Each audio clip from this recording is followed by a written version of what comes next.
মাননীয় স্বাস্থ্যমন্ত্ৰী অশোক সিংঘাল মহোদয় GMCHত ন্যায় বিচাৰি হাহাকাৰ মাতৃকন্যাৰ আপুনি এবাৰ কাণ খুলি শুনিবনে চকু মেলি চাবনে মাতৃকন্যাৰ মৰ্মবেদনা বুজি মুখখন খুলিবনে এবাৰ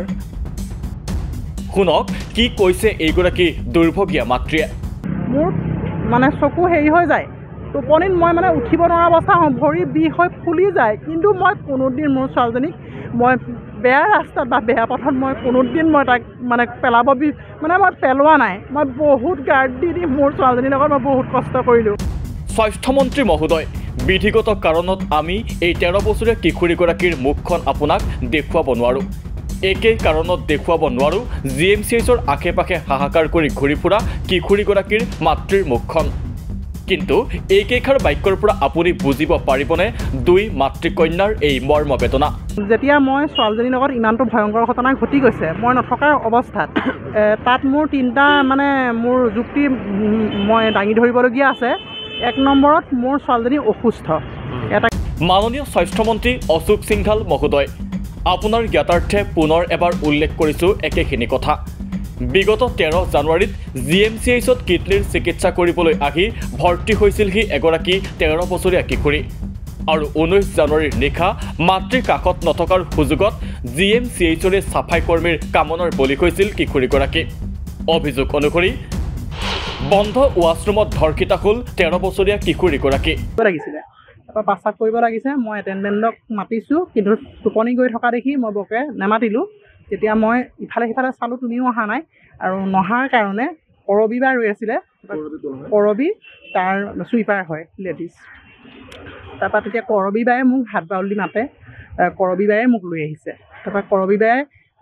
কৰবী বায়ে যেতিয়া মোক লগ ধৰিছে তাৰ আগত মোৰ ছোৱালীজনীয়ে নাজানে যে তাত এজন ল'ৰা সোমাইছে সেই মুছলিম ল'ৰা এজন তাত সোমাইছিলে বাথৰুমত আগতীয়াকৈ সেই ল'ৰাজনক সোমাই থৈছে কৰবীয়ে সেইজন চুইপাৰ হয় তাৰপিছত মোৰ ধুনুৱেতো সেইখিনি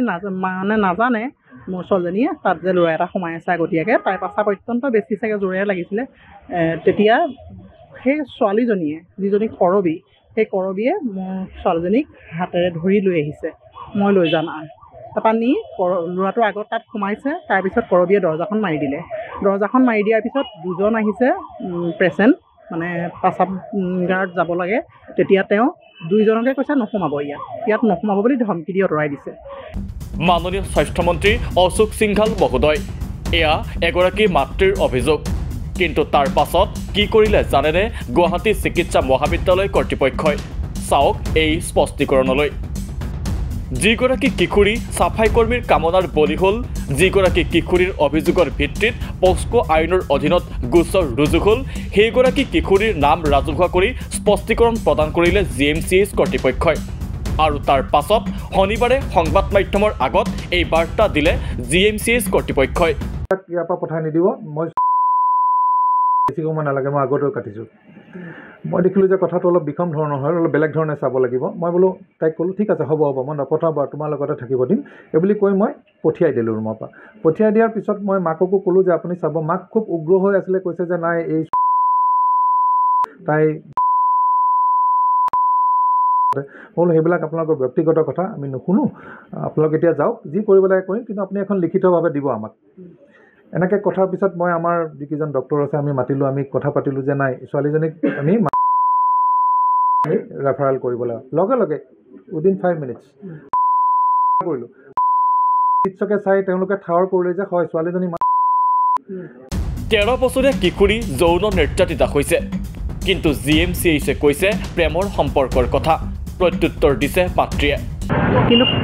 যিটো প্ৰেমৰ সম্পৰ্ক বুলি কৈছে সেইটো সম্পৰ্ক মই মানি ল'ব নোৱাৰোঁ মানে তাই এনেকুৱা হয় মানে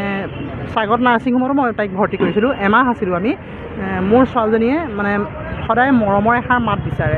মাননীয় স্বাস্থ্যমন্ত্ৰী অশোক সিংঘাল মহোদয় ঘটনা দেখি বুজি এতিয়া প্ৰতিক্ৰিয়া দিছে সচেতন মহলে অধিবক্তা শান্তনু বৰঠাকুৰে কৈছে মানসিকভাৱে যদি অসুস্থ সেইটোতো আৰু ভয়ংকৰ কথা এগৰাকী মানসিকভাৱে অসুস্থ ছোৱালী যি নিজৰ চেতনা নাই তেনেকুৱা মানুহক যেতিয়া আপোনাৰ এনেকুৱা ঘটনা ঘটিব তেওঁলোকে অধিক সতৰ্কতা অৱলম্বন কৰিব লাগিছিল যদি এনেকুৱা মানুহ এগৰাকী আছে বুলি তেওঁলোকে জানিছিল গতিকে তেওঁলোকৰ দায়িত্ব বেছিহে আছিল সেইটোত গতিকে সেই কামটো নকৰি পেলাই তেওঁলোকে যদি কয় যে অমুক আছিল তমুক আছিল প্ৰেমৰ সম্পৰ্ক আছিল তাৰপিছত কৈছে এতিয়া মানসিকভাৱে যদি কৈছে মানসিকভাৱে হেৰি নাছিল মানে সুস্থ নাছিল গতিকে তেওঁলোকৰ দায়িত্ব বেছি আছিল আৰু সেই কথাটো এতিয়া নতুনকৈ তেওঁ যেতিয়া সেইটো কথা ক'লে আকৌ তেওঁলোকে অপৰাধ কৰিছে এগৰাকী ছোৱালীক তেওঁলোকে এটা অভিযোগ আনিছে সেই অভিযোগৰ কি প্ৰমাণ দিছে মানসিক অসুস্থতাৰ কিবা কাগজ পত্ৰ তেওঁলোকে দাখিল কৰিছে নেকি আৰু যদি কৰিবই লাগিছিল সেইবিলাক তেওঁলোকে আৰক্ষীৰ বাবে কাকো দাখিল কৰিব নোৱাৰে তেওঁলোকে বাৰে বাৰে সংবাদ মাধ্যমৰ ওচৰলৈ আহি গৈ কণমানি ছোৱালীজনীক এনেকৈ ৰাজহুৱাভাৱে নিগৃহীত কৰাৰ কোনো অৰ্থ থাকিব নোৱাৰে নহয় গতিকে কথাটো হ'ল যে তেওঁলোকে ইটোৰ পিছত সিটো অপৰাধ কৰিছে মই ভাবোঁ যে সেইকাৰণে এই কৰ্তৃপক্ষৰ জবাবদিহি কৰা উচিত এই কৰ্তৃপক্ষৰ বিৰোধী দলপতি দেৱব্ৰত শইকীয়াৰো দাবী 24 জানুৱাৰী এই 24 জানুৱাৰীত নেশ্যনেল গাৰ্ল চাইল্ড ডে তেখেতসকলে উদযাপন কৰিছে খুব ভালকৈ আৰু 19 তাৰিখে এটা ঘটনা হৈছে বুলি আপোনালোকে উল্লেখ কৰিছে এইখিনি সময়ত যদিহে এনেকুৱা ঘটনাটোৰ পিছত মই কোনো বাতৰি দেখা নাই যে Assam state commission for protection of child ৰাইটছে কিবা পদক্ষেপ লৈছে বুলি মই সেয়ে আপোনালোকৰ মাধ্যমেৰে তেখেতসকলৰে দৃষ্টি আকৰ্ষণ কৰিব বিচাৰোঁ যে গোটেই ঘটনাটো এটা তদন্ত কৰক তেখেতসকলে আৰু দুখী যিসকল হয় বা মহিলাগৰাকী বা ছাত্ৰীগৰাকীৰ এনেকুৱা নিৰ্যাতন হোৱা ঘটনাটোৰ ওপৰত যি ব্যৱস্থা ল'ব লাগে তেখেতসকলে লওক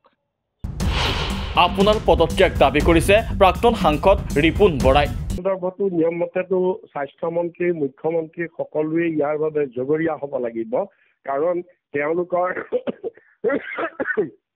তেওঁলোকৰ গাফিলতিৰ বাবেই এই ব্যৱস্থা হ'বলৈ পাইছে আৰু এইটো নিঃসন্দেহে কলকাতাৰ গোটেই মানে ৰাষ্ট্ৰ কঁপোৱা যিটো আৰ্জিকৰ হস্পিটেল কাণ্ড সেই কাণ্ডৰ এক পুনৰাবৃত্তি বুলি আমি ডেফিনেটলি ইয়াক ক'ব পাৰোঁ যথেষ্ট ক'বৰ কাৰণে অৱকাশ আছে স্থল আছে আৰু